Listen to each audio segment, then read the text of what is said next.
61 question है कि इधर उधर जिधर किस प्रकार के अव्यय हैं। इधर उधर जिधर किस प्रकार के अव्यय हैं। स्थितिवाचक, कालवाचक, स्थानवाचक, दिशावाचक। तो इधर उधर जिधर किस प्रकार के अव्यय हैं, तो डी सही है कि इधर उधर जिधर जो है दिशावाचक है। इधर उधर जिधर दिशावाचक अव्यय है। ऐसे शब्द जिनमें लिंग हो गया, वचन हो गया, कारक आदि के कारण कोई परिवर्तन नहीं आता, उन्हें अव्यय या विकारी शब्द कहा जाता है। कालवाचक अव्यय आज, कल, पीछे, अब, तब, अब, जब, तब, कभी, कभी, कब से। तो ये क्या है, दिशावाचक जो है अव्यय हैं। स्थानवाचक अव्यय की बात करें तो यहाँ हो गया, वहाँ हो गया, कहाँ, जहाँ, यहाँ से, वहाँ से, इधर उधर। दिशावाचक अव्यय में इधर उधर जिधर, दूर, परे, अलग, दाहिने, आर पार, ये दिशावाचक अव्यय है। स्थितिवाचक अव्यय में नीचे, नीचे, ऊपर, तले, सामने, बाहर, भीतर, ये क्या है, स्थितिवाचक अव्यय है। शुद्ध शब्द छांटिए। शुद्धिकरण, विषण्ण, सुषुप्ति, विभीषिका। तो इसमें से शुद्ध शब्द सी है। सुषुप्ति जो है शुद्ध शब्द है। शेष अन्य विकल्प असंगत है। जबकि शुद्धिकरण को इस तरह शुद्धिकरण लिखा जाएगा, विभीषिका को विभीषिका इस तरह लिखा जाएगा। 63 क्वेश्चन है कि बालकृष्ण भट्ट किस पत्रिका के संपादक थे। हिंदी प्रदीप, राष्ट्र प्रदीप, भाषा प्रदीप, प्रेम प्रदीप। तो ऐसे हिंदी प्रदीप, बालकृष्ण भट्ट हिंदी प्रदीप के संपादक थे, जो कि एक मासिक पत्र था जो 7 सितंबर 1877 ईस्वी प्रथम बार प्रकाशित हुआ। आचार्य शुक्ल के अनुसार हिंदी प्रदीप गद्य साहित्य का ढर्रा निकालने के लिए ही निकाला गया था। 64 क्वेश्चन है कि मूर्धन्य, अल्प, ब्राण, सघोष और अनुनासिक वर्ण कौन सा है। तो मूर्धन्य, अल्प, ब्राण, सघोष और अनुनासिक वर्ण कौन सा है, ना है अड़ा, इया, अंगा। तो अड़ा जो है मूर्धन्य, अल्प, प्राण और सघोष और अनुनासिक वर्ण अड़ा है। वर्णों की निम्नलिखित श्रेणियाँ। कंठ की बात करें तो छोटा, बड़ा, का वर्ग, हा और विसर्ग। तालव्य की बात करें छोटी, बड़ी, चा वर्ग, या और शा। मूर्धन्य की बात करें तो री, टा वर्ग, रा और शा। दंत की बात करें ता वर्ग, ला और शा। ओष्ठ की बात करें छोटा ऊ, बड़ा ऊ, पा वर्ग जो है, ये सभी ओष्ठ जो है हैं। भोजपुरी किस भाषा की बोली है। डोगरी, बिहारी, गुजराती, डिंगल। तो ये बिहारी की है, भोजपुरी बिहारी भाषा की बोली। अर्धमागधी में पूर्वी हिंदी आती है। तो अवधी, बघेली, छत्तीसगढ़ी इसमें आते हैं। और मागधी में बिहारी हिंदी, इसमें भोजपुरी, मगही, मैथिली ये सभी आते हैं। अर्थ के आधार पर संयुक्त क्रिया के भेद हैं कितने, 11, 9, 12, 10। तो अर्थ के आधार पर संयुक्त क्रिया के भेद कितने हैं, 11, 9, 12, 10। तो सही जवाब क्या है, ये सही जवाब है कि अर्थ के आधार पर संयुक्त क्रिया के भेद 11 हैं। कौन कौन से हैं देखते हैं अर्थ के आधार पर संयुक्त क्रिया के। तो पहला नंबर है आरंभ बोधक। पहला नंबर क्या है, आरंभ बोधक है। और दूसरा नंबर समाप्ति बोधक, तीसरा नंबर अवकाश बोधक और चौथा नंबर अनुमति बोधक, नित्या बोधक, आवश्यकता बोधक और निश्चय बोधक, इच्छा बोधक, अभ्यास बोधक और शक्ति बोधक और पुनरुक्त संयुक्त क्रिया। 67 क्वेश्चन है कि इनमें से भाववाचक संज्ञा नहीं। वाहवाही, निकट, कठोरता, अपनापन। तो निकट जो है ये भाववाचक संज्ञा नहीं है, बल्कि वाहवाही और कठोरता, अपनापन ये सभी जो है भाववाचक संज्ञा है। जिस संज्ञा शब्द से व्यक्ति या वस्तु के गुण या धर्म, दशा अथवा व्यापार बोध होता है उसे भाववाचक संज्ञा कहते हैं। जैसे लंबाई, बुढ़ापा, नम्रता, मिठास, समझ, चाल आदि। संज्ञा के भेदों में अधिकतर वैयाकरण एकमत नहीं है, फिर भी अधिकतर वैयाकरण संज्ञा के 5 भेद मानते हैं। पहला नंबर जातिवाचक, दूसरा नंबर व्यक्तिवाचक, तीसरा नंबर गुणवाचक और चौथा नंबर भाववाचक और पांचवा द्रव्यवाचक। 68 क्वेश्चन की बात करें, कौन सी मागधी अपभ्रंश से विकसित आधुनिक भाषा है। लहंदा, गुजराती, मराठी, असमिया। तो ऐसा कौन सा मागधी अपभ्रंश से विकसित आधुनिक भाषा है, तो डी सही है, असमिया जो है ये मागधी अपभ्रंश से विकसित आधुनिक भाषा है। असमिया क्या है, मागधी अपभ्रंश से विकसित आधुनिक भाषा है। मागधी अपभ्रंश में बिहारी, बंगला, उड़िया और असमी आता है। अर्धमागधी अपभ्रंश में पूर्वी हिंदी, शौर्षणी अपभ्रंश में पश्चिमी हिंदी, राजस्थानी, गुजराती, महाराष्ट्रीय अपभ्रंश में मराठी आता है, पैसाची अपभ्रंश में लहंगा, ब्राह्मण अपभ्रंश में सिंधी पंजाबी और खश अपभ्रंश में पहाड़ी।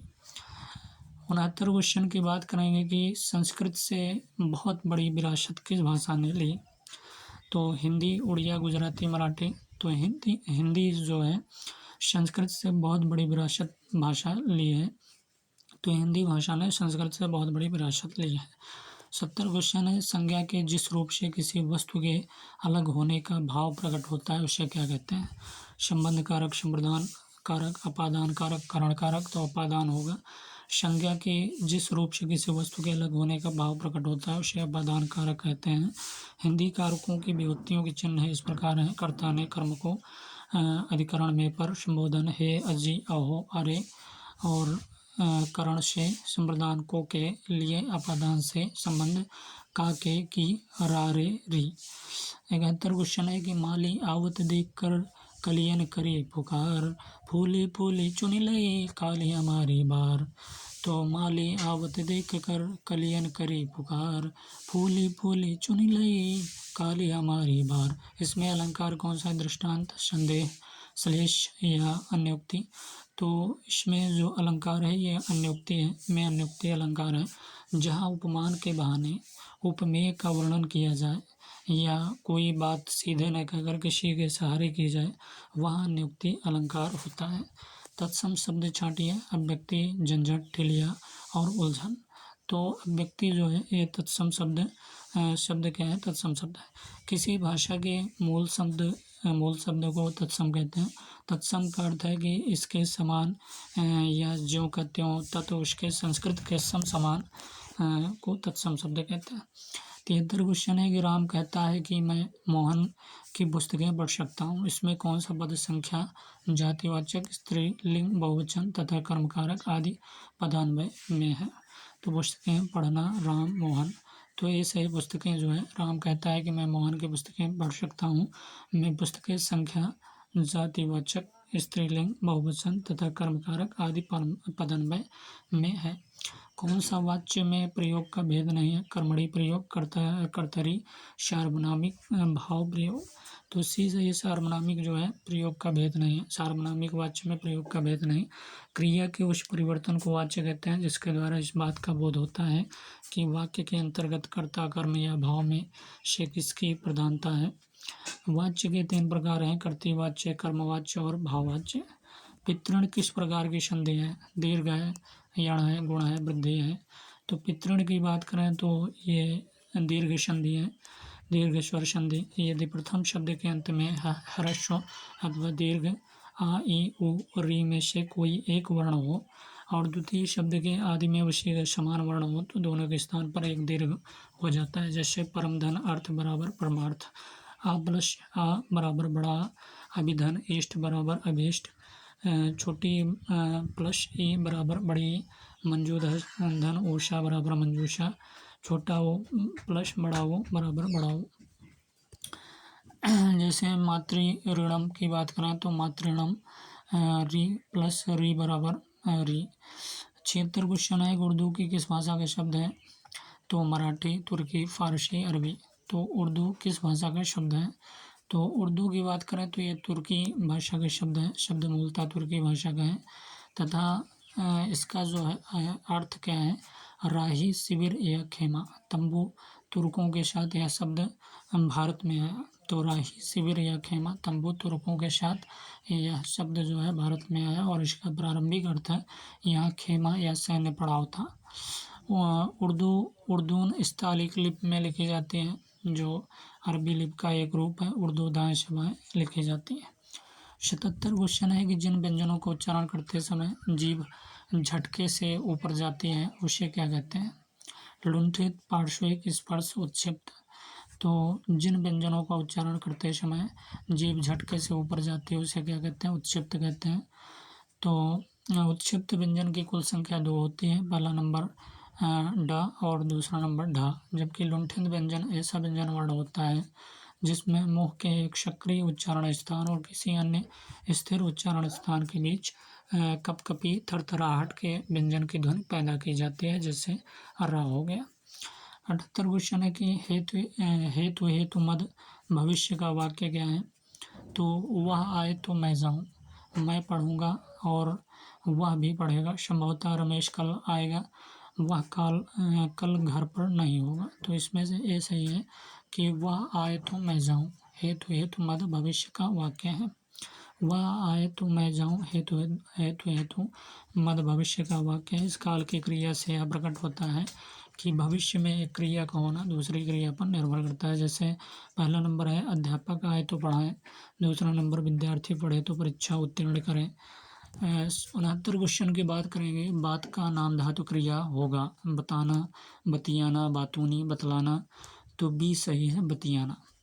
अगर नाम धातु क्रिया की बात करें बात का तो बतियाना होगा।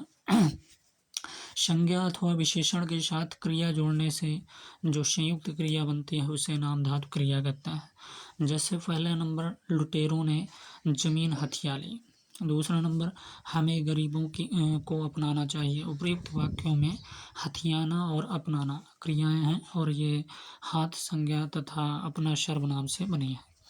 80 क्वेश्चन की बात करेंगे कि मध्यम पुरुष बहुवचन सर्वनाम का संप्रदान कारक बहुवचन रूप होगा तुम लोगों को, या तुझे, या तुझमें, या तुम में। तो मध्यम पुरुष बहुवचन सर्वनाम के संप्रदान कारक बहुवचन रूप कौन सा होगा?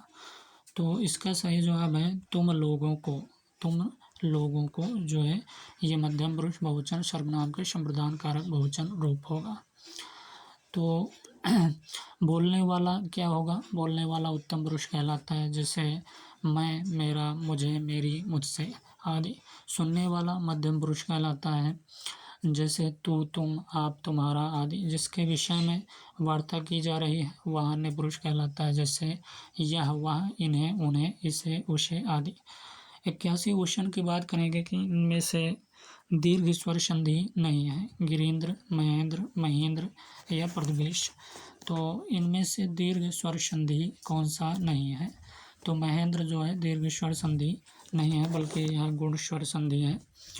यदि प्रथम शब्द के अंत में दीर्घ स्वर और बल्कि गिरीन्द्र और महेंद्र, प्रथमेश ये सभी दीर्घ स्वर संधि हैं। यदि प्रथम शब्द के अंत में ह्रस्व अथवा दीर्घ आ हो और दूसरे शब्द के आदि में ह्रस्व अथवा दीर्घ छोटी और बड़ा हो, नहीं छोटा हो, री में कोई वर्ण हो तो आ प्लस ई बराबर ए, आ प्लस ओ बराबर ओ और आ प्लस री बराबर अर हो जाते हैं। प्राधन इत बराबर प्रयत होगा, आ प्लस ए बराबर ए। लोक धन उपयोग बराबर लोकोपयोग, आ प्लस ओ बराबर बड़ा हो। देवधन ऋषि बराबर देवर्षि, आ धन रि बराबर अर। तो कौन सा तत्सम शब्द नहीं है? विसर्जन, दातव्य, रज्जु, प्यास। तो इसमें से बताना है कि कौन सा ऐसा है जो तत्सम शब्द नहीं है। तो डी सही है इसमें से कि प्यास जो है यह तत्सम शब्द नहीं है बल्कि विसर्जन, दातव्य और रज्जु ये सभी तत्सम शब्द हैं। प्यास शब्द तत्सम शब्द नहीं, इसका तत्सम रूप क्या होगा? पियासा होगा। किसी भाषा के मूल शब्दों को तत्सम कहते हैं। तत्सम का अर्थ है उसके समान या ज्यों का त्यों। निम्नलिखित कविता को पढ़िए और दिए गए प्रश्नों के सही उत्तर दीजिए। तो झुरमुट से दोपहरिया कुमलाई, झुरमुट से दोपहरिया कुमलाई, खेतों पर अनिहारी घिर आई, खेतों पर अनिहारी घिर आई, पश्चिम की सुनहरियाँ धुंधराई, टीलों पर तालों पर इक्के दुक्के अपने घर पर जाने वालों पर धीरे धीरे उतरी शामें। इसका उपयुक्त शीर्षक क्या है भैया? तो बी है गाँव की शाम है। दी गई कविता का उपयुक्त शीर्षक क्या है? गाँव की शाम है, जबकि शेष अन्य विकल्प असंगत। इनमें से किस प्रकार की शब्दावली का प्रयोग हुआ? तत्सम, खिचड़ी, लोक, विदेशी। तो लोक है। दी गई कविता में लोक शब्दावली का प्रयोग हुआ जैसे दोपहरिया, कुमलाई, अनिहारी, सुनहरिया और धुंधराई आदि। अगला क्वेश्चन है कि इन पंक्तियों में से किस प्रकार के चित्र का वर्णन है? तो शहर का इसमें गांव की संध्या है। दी गई कविता में गांव की संध्या के चित्र का वर्णन है। निम्नलिखित गद्यांश को पढ़िए और दिए गए प्रश्नों के सही उत्तर दीजिए। यूरोप के देशों को जो इतनी उन्नति है तथा अमेरिका, जापान आदि जो इस समय मनुष्य जात के सिरताज हो रहे हैं, इसका यही कारण है कि उन देशों में लोग अपने भरोसे पर रहना या कोई काम करना जानते हैं। हिंदुस्तान का जो सत्यानाश है इसका यही कारण है कि यहाँ के लोग अपने भरोसे पर रहना भूल गए हैं। अपने भरोसे पर रहना जब हमारा गुण नहीं, तब क्यों कर संभव है? किसमें प्रमुख शक्ति का अवकाश मिले? कौन मनुष्य जाति के सिरताज हैं? तो अमेरिका जापान के लोग। अमेरिका जापान के लोग मनुष्य जाति के सिरताज हैं, क्योंकि उन देशों में लोग अपने भरोसे पर रहना या कोई काम करना जानते हैं। कुछ पाश्चात्य देशों के उन्नत होने की वजह क्या है? तो अपने भरोसे पर रहना और काम करने की कला रखना जो है, कुछ पाश्चात्य देशों को उन्नत देने की वजह है। हिंदुस्तान की उन्नत न होने के कारण क्या है? तो ये लोग अपने भरोसे पर रहना भूल चुके हैं। हिंदुस्तान की उन्नत न होने के कारण है कि ये लोग अपने भरोसे पर रहना भूल चुके हैं। नवाशी क्वेश्चन है, हम लोगों में प्रभुत्व शक्ति को अवकाश क्यों नहीं मिलता? तो सी सही है, क्योंकि अपने भरोसे रहना हमारा गुण नहीं। तो हम लोगों में प्रभुत्व शक्ति का अवकाश न मिलने का सबसे बड़ा कारण यह है कि अपने भरोसे रहना हमारा गुण नहीं है। अगला क्वेश्चन की बात करेंगे कि मनुष्य जाति के सिरताज का तात्पर्य क्या है? मनुष्य जाति के सिरताज का तात्पर्य क्या है? तो डी सही है कि समग्र मनुष्य जाति में विकसित। मनुष्य जाति के सिरताज का तात्पर्य समग्र मनुष्य जाति में विकसित होना है। अगला क्वेश्चन है कि 91 में नीचे दिए गए विकल्पों में से एक विकल्प के साथ वाक्य को पूर्ण करें। पाठक को एक के रूप में परिभाषित किया जा सकता है। तो ये सही है, कोटा अनुवाद डिकोडिंग प्रतीकों की जटिल संज्ञानात्मक प्रक्रिया। पाठक को एक कोटा अनुवाद डिकोडिंग प्रतीकों को जटिल संज्ञानात्मक प्रक्रिया के रूप में परिभाषित किया जा सकता है। शैक्षणिक सामग्री ज्ञान शब्द पहली बार किसने प्रस्तुत किया? तो सी सही है, ली सुलमैन। शैक्षणिक सामग्री ज्ञान शब्द पहली बार ली सुलमैन ने प्रस्तुत किया। अनुभवजन्य ज्ञान के मूल स्रोत में से एक है। तो बी सही है, हमारी इंद्रियां जो है। अनुभवजन्य ज्ञान के मूल स्रोत में से एक हमारी इंद्रियां हैं। अनुभवजन्य ज्ञान वह है जो सिद्धांत के बजाय अवलोकन, प्रयोग या इंद्रियों के माध्यम से प्राप्त किया जाता है। 94 क्वेश्चन, नीचे दिए गए विकल्पों में सही उत्तर चुनें। इस विश्वास के साथ अपने परिवार के एक सदस्य की हत्या कर देना कि पीड़ित ने परिवार को निराश किया है और परिवार को शर्मिंदा किया है, क्या कहलाता है? तो सम्मान हत्या कहलाता है ये। इस विश्वास के साथ अपने परिवार के एक सदस्य की हत्या कर देना कि पीड़ित ने परिवार को निराश किया है और परिवार को शर्मिंदा किया, ऐसी हत्या सम्मान के लिए की गई हत्या कहलाती है। वैज्ञानिक विधि एक प्रक्रिया का पालन करती है। पहचानो कि निम्नलिखित में से कौन सा विकल्प वैज्ञानिक प्रक्रिया का भाग नहीं है? तो सी सही है, समस्या को बढ़ाना। वैज्ञानिक विधि एक प्रक्रिया का पालन करती है, समस्या को बढ़ाना वैज्ञानिक प्रक्रिया का भाग नहीं, जबकि परिकल्पना करना, डेटा एकत्रित करना एवं समस्या को पहचानना वैज्ञानिक प्रक्रिया के भाग हैं। अगले क्वेश्चन की बात करेंगे कि इनमें से क्या कभी कभार सीखने को प्रभावित करता है? तो शिक्षार्थी की वृद्धि जो है कभी कभार सीखने को प्रभावित करता है। कथन पूरा करने के लिए सर्वश्रेष्ठ विकल्प चुनें। शोध के अनुसार संगीत चलते रहने के दौरान प्रमस्तिष्क के बलकुट के सभी भाग सक्रिय रहते हैं, इसलिए हम कह सकते हैं कि कला के माध्यम से संज्ञानात्मक उद्दीपन को बढ़ाया जाता है। शोध के अनुसार संगीत चलते रहने के दौरान प्रमस्तिष्क बलकुट के सभी भाग सक्रिय रहते हैं, इसलिए हम कह सकते हैं कि कला के माध्यम से संज्ञानात्मक उद्दीपन को बढ़ाया जाता है। 98 शैक्षणिक मनोविज्ञान एक ऐसी शाखा है जो के व्यवहार को समझने से संबंधित है। माता पिताओं, कर्मचारियों, प्रबंधकों, छात्रों। तो डी सही है, छात्रों। शैक्षणिक मनोविज्ञान एक ऐसी शाखा है जो छात्रों के व्यवहार को समझने से संबंधित है। सर्वाधिक उपयुक्त विकल्प चुनें। समावेशी तब अधिक प्रभावी होते हैं जब जो है इसमें समावेशी दर्शन होता है। समावेशी तब अधिक प्रभावी होते हैं जब इसमें समावेशी दर्शन होता है, जबकि शेष अन्य विकल्प असंगत हैं। 100वां क्वेश्चन है कि संग्रहालयों में जाने से, टीवी देखने से या पत्रिकाओं को पढ़ने से प्राप्त ज्ञान में किस प्रकार की शिक्षा सम्मिलित होती है? तो अनौपचारिक शिक्षा है। संग्रहालयों में जाने से, टीवी देखने या पत्रिकाओं को पढ़ने से प्राप्त ज्ञान में अनौपचारिक शिक्षा सम्मिलित होती है।